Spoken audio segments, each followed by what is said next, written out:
In the dimly lit lab deep below the Earth's surface, Dr. Rollins stood before his latest invention, an intricate machine of wires, oscillators, and a massive radio transmitter.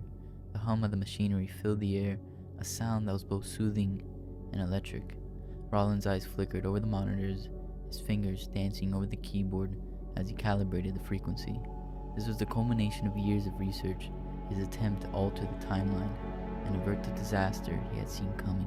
The machine was designed to send radio waves back in time, not just any radio waves, but targeted signals encoded with warnings, messages to his past self. He had run the calculations 1,000 times. Everything pointed to this being his only chance to prevent a catastrophe that would decimate the population and leave the world in chaos. He glanced at the clock. It was precisely 2:07 a.m., the moment the catastrophic chain of events had begun, leading to the future he now lived in, a world on the brink of collapse. He had chosen this exact time to send the message, hoping his past self would understand and heed the warning. Taking a deep breath, Rollin hit the final key.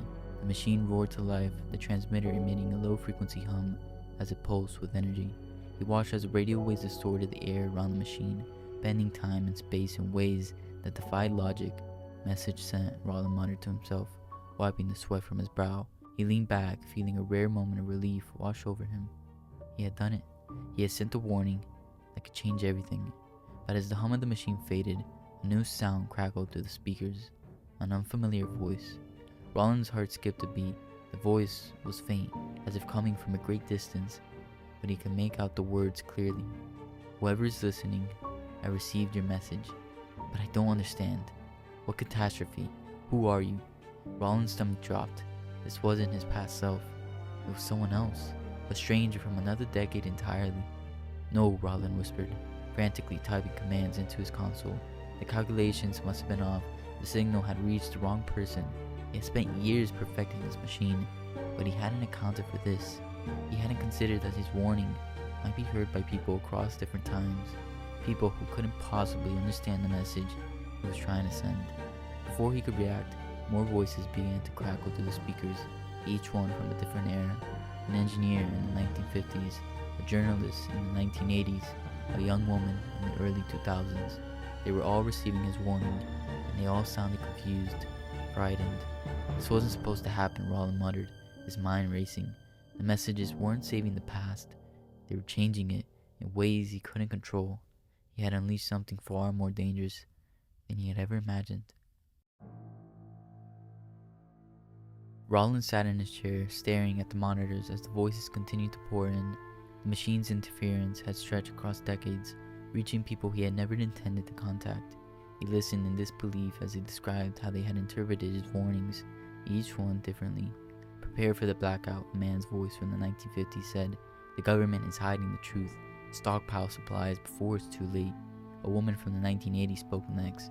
A catastrophic earthquake is coming. We need to evacuate the city immediately. Then came a teenager's voice from the early 2000s.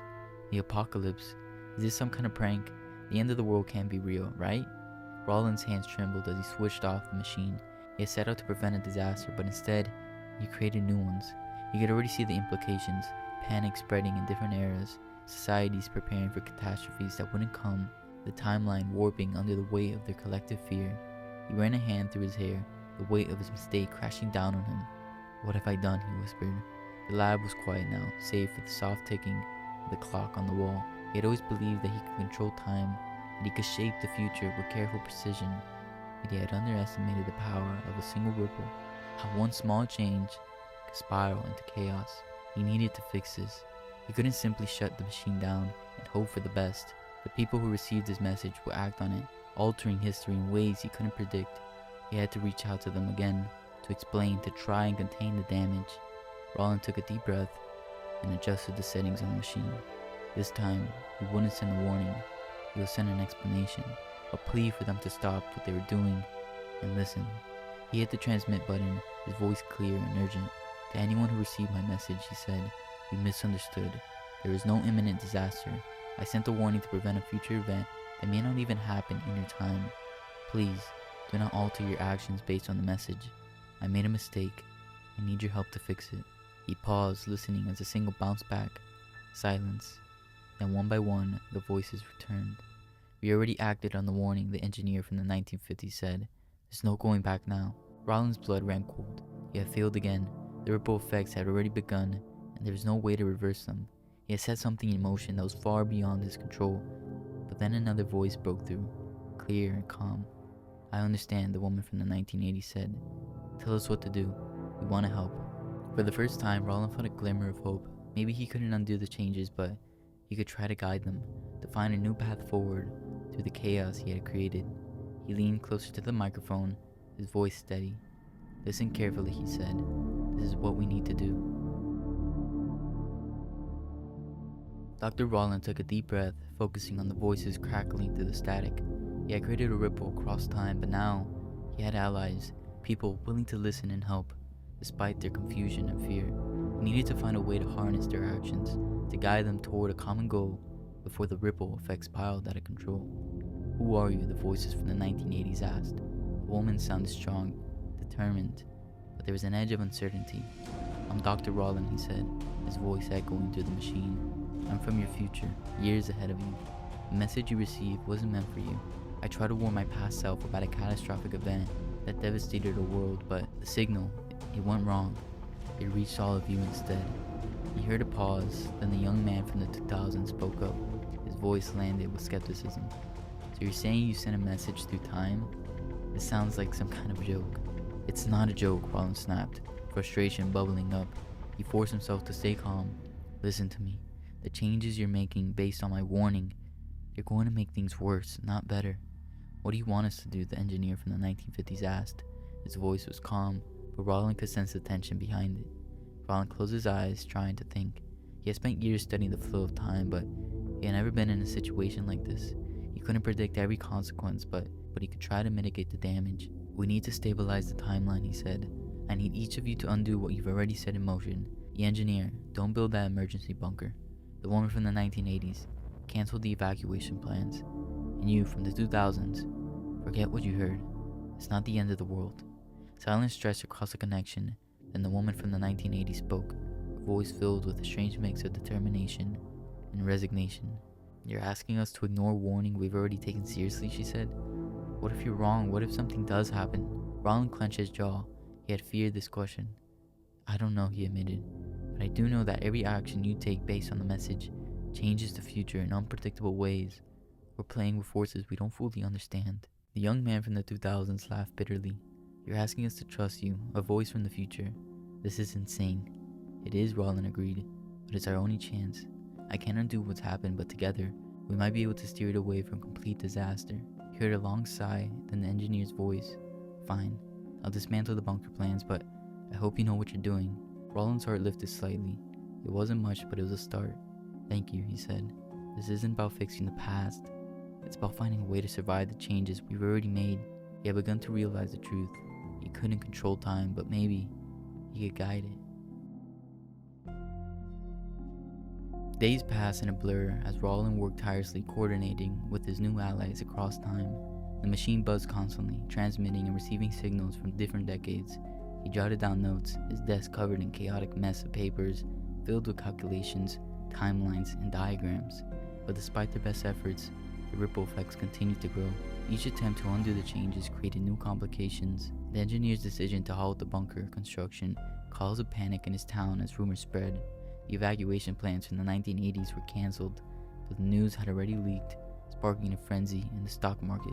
The young man from the 2000s had tried to forget the message, but he had already told his friends, and the rumor of an impending apocalypse was spreading like wildfire. Rollin slumped in his chair, rubbing his temples. He had set out to prevent a disaster, but it felt like he was fighting a losing battle. The timeline was unraveling, and he was powerless to stop it. You're still there, right? The voice from the 1980s broke through the static. The woman's voice had become familiar to him, a source of comfort in the chaos. I'm here, he replied, his voice flat. But I don't know how much longer we can keep this up. Every change we make seems to make things worse. Maybe we're looking at this the wrong way, she said. We've been trying to fix the past, but what if that's not the answer? What if the timeline isn't meant to be stable? Rollin froze, her words echoing in his mind. He had spent his entire career trying to perfect the timeline, to control it like a precise equation, but time wasn't a fixed path. It was a river, ever-changing, full of twists and turns. "What are you suggesting?" he asked, a spark of hope igniting in his chest. "We can't undo the changes," she said, "but we can adapt to them. Instead of trying to fix everything, we guide it. We accept the chaos and find a way to live with it." Roland felt a weight lift from his shoulders. She was right. He had been so focused on control that he had forgotten the true nature of time, its unpredictability, its resilience. Maybe the answer wasn't to fix the timeline, but to embrace its fluidity and help humanity navigate the changes. He leaned forward, his fingers flying over the keyboard. "You're right," he said. "We need to adapt. This isn't about preventing the disaster anymore. It's about preparing for it, guiding people to survive what's coming." For the first time, he felt a sense of clarity. He couldn't change the past, but he could shape the future. The lab was filled with the hum of the machine as Dr. Rollin transmitted his final message. He spent weeks communicating with his allies across time, helping them to adjust their plans, not to prevent the changes but to guide them. He was exhausted, the weight of the timeline's instability pressing down on him, but he felt a glimmer of hope for the first time in years. "So you're basically saying we should stop trying to fix everything?" the young man from the 2000s asked, his voice tinged with uncertainty. "Yes," Rollin said, his voice firm but calm. "We can't undo what's been done. Every action we take to correct the timeline only creates new problems. Instead, we have to prepare for what's coming. We must adapt and help others do the same." The woman from the 1980s, whose name he had learned was Karen, chimed in. "I've already spoken to the local leaders," she said. "We stopped the evacuation plans, but we're focusing on building resilience, teaching people to be prepared for unexpected disasters. It's not perfect, but it's better than the chaos we were causing before." Rollin nodded, even though she couldn't see him. "That's exactly what we need to do," he said. "This isn't about controlling destiny anymore. It's about guiding humanity through the changes we set in motion." The engineer from the 1950s spoke up next. "I've dismantled the bunker project," he said, a hint of regret in his voice. "But I've shared the blueprints with trusted colleagues.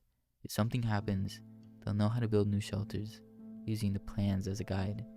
Rollin's eyes softened. He could hear the resolve in their voices, a shared understanding that they were facing something much larger than themselves.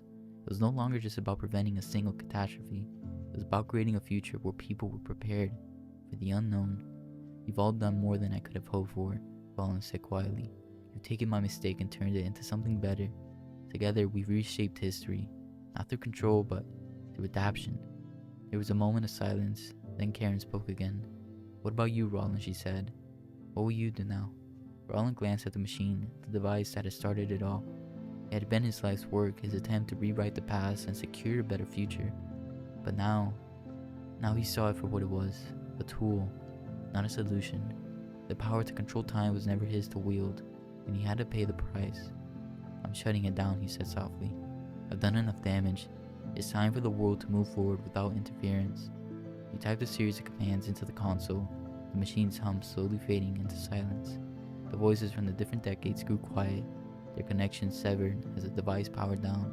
For a moment, Rollin felt a pang of loss. He had forged a bond with these people, strangers from other eras who had become his allies, his friends. But as the silence settled over the lab, he also felt a deep sense of peace. He had tried to control fate, but in the end, he had found something more valuable: the strength of humanity's resilience and the power of adaptation. He had sat back in his chair, closing his eyes as he listened to the quiet. The future was uncertain, the path ahead still shrouded in mystery, but he no longer feared it. He had learned to embrace the chaos, to find purpose not in fixing the past, but in guiding the future. Karen's voice echoed in his mind, her last words before the connection had severed. "Thank you, Rollin. You gave us a chance to survive, not by changing the past, but by helping us face what's to come." He smiled, a small, weary smile. He had started this journey to alter history, to try to fix the mistakes that led to disaster, but he had ended it realizing that some tragedies were inevitable, part of the ever-changing flow of time. What mattered now was not avoiding them, but how humanity chose to respond. Rollin stood up, walking to the window. He looked out at the city below, bathed in the soft glow of dawn. The sun was rising, casting its light on the world that had been changed, but it was still standing, still moving forward. He took a deep breath, feeling the warmth of the sun on his face. The echoes of his voice had traveled through time, not to alter the past, but to inspire a new kind of future, one built on adaptability, resilience, and the courage to face the unknown. As he turned away from the window, he found a sense of closure, quiet satisfaction. He hadn't saved the world in the way he had planned, but Perhaps in a way, he has saved it after all.